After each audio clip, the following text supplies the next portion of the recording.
Эдийн засгийн ногоон шилжилт төсөл нь одоо 3 дахь жилдээ ингээд амжилттай хэрэгжиж байна. Тэгээд энэхүү төслийг бол 4 байгууллага хамтран хэрэгжүүлж байгаа. Энэ People in Need, Caritas Czech Republic, Монголын доктортой санхүүжилтийн холбоо, тэгээ хөгжлийн шийдэл гээд 4 байгууллага хэрэгжүүлж байна.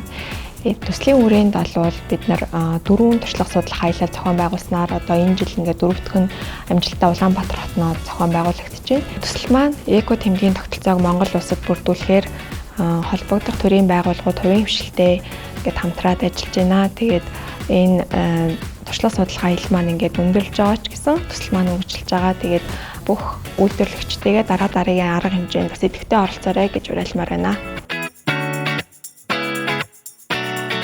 Тойрог эдийн засгийн ногоон шилжилтийн төсөл 2 жилийн өмнө анхны нөгөө сурагч багш нараа бэлтгэж байна. Ямар эко шашиг тэмдэгтээ явъя энэ гэдэг тэр заруудыг анхаарч байсан. Тэгэхээр ер нь бол нэг ийм тойрог эдийн засгийг энэ одоо ажлыг Монгол хийвч гэдэг бол одоо эхний төслийн танилцуулгаас ер нь бол ойлголтыг авсан байсан. Одоо нөгөө шинэ бүтээгдэхүүний хөгжүүлэлт хийж байгаа учраас бүтээгдэхүүнээ илүү нөгөө эко тал руугаа болгоё.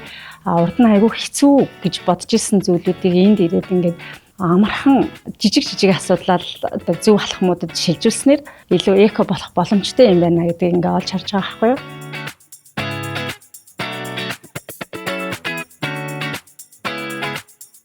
Орчин үеийг яаж хэмжиж болохоор байна? Мөн компанийнхаа хог эдлийг хэрхэн зөв ангилж хаях уу? Байгаль орчинд хэрхэн ээлтэй үйлдвэрлэл хийх үү? Эдгээр маш сайн ойлгож авлаа. Өшөө бас илүү эрчим хүчийг яаж хэмжиж болох вэ гэдэг ч одоо бас санаанууд орж ирж байна. Ногоон эдийн засгийн тойрог эдийн засгийг би өөрийнхөө байгууллага үйлдвэрлэлдээ яаж нэвтрүүлэх боломжтой юм. Юун дээр нь илүү анхаарахын гээд ерөнхий ингээд онлын ойлголтоо авсан боловч буцаад нөгөө менторудаас яг ажлын байран дээр яг өөрийнхөө байгууллага дээр юуг нь илүү анхаарахын гэдэг дээрээс тусгаалan ингээд зөвлөгөө аваад явчихж байгаа нь бол бас илүү давуу талтай юм лээ. За хурцхан хөтөлбөрт хамрагдсан эдгээр бизнес эрхлэгчтэй үед өөрсдөө одоо эко тэмдэгтэй болох, ялангуяа бизнесээ ногоон болгох, тойрог болгоход зорж байгаа одоо зорилгот нь одоо хамгийн том тулгарч байгаа бэрхшээл бол яалтчгүй санхүүжилтийн асуудал.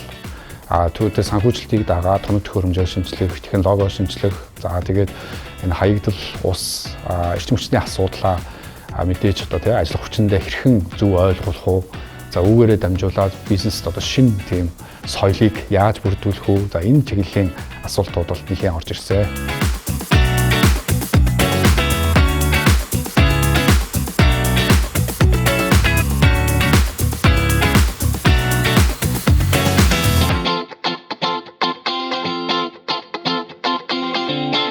Эдийн засгийн ногоон шилжилт төслийн хүрээнд Апо Group компаниг зорин ирсэн хүнсний үйлдвэрлэгчид та бүхэндээ бүгдээрэнд нь баярлалаа.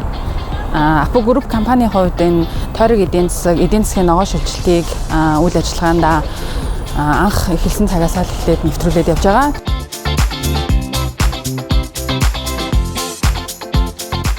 Апо компани хог аялалгүй ногоон шилжилт рүү шилжихийн тулд хог аяллаа нэг эко юу гэдэг компани үт юм лээ. Дээрээс нь ногоон мод тарьдаг, бас байгаль орчныхоо тохирлыг цэвэрлэдэг. Энэ нь маш давуу талтай. Одоо бид нэр аваад хэрэгжүүлэхэд ойрхон байлаа.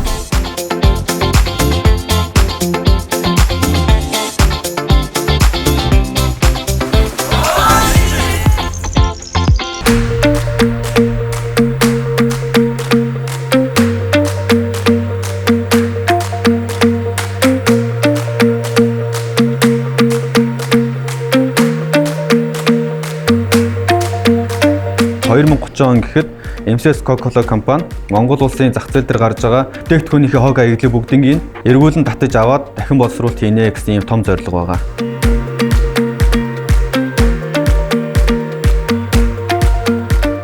Үйлдвэрлэж байгаа тоо хэмжээ бол бидний одоо үйлдвэрлэдэг бүтээгдэхүүн хажууд асар том хэмжээтэй ч гэсэн яг ингээд жижигрүүлээд харах юм бол яг ялгаа авахгүй биднэрт холбогддог нөгөө цэвэр ашигтай байдал, тог цахилгаан, хогны хаягдал гэх мэт одоо олон асуудлуудыг бүгдийг одоо шийдчихсэн бидний хувьд бол илүү шийдлээ олчихсан тийм одоо газрууд байгаа учраас бид эндээс маш их тийм туршлага одоо авч чадлаа. Хаягдлуудаа хэнд яаж өгж байгаа юм бэ? Монгол улсад хэн хааныг боддоор ямар хаягдлуудыг аваад цааш нь одоо задлж байгаа юм бэ? Энд гэдэг дээр одоо ийм бүрэн тэр контактуудыг авч боломж гэх юм уу те? Одоо бодит зүйлүүдийг олон олж аваад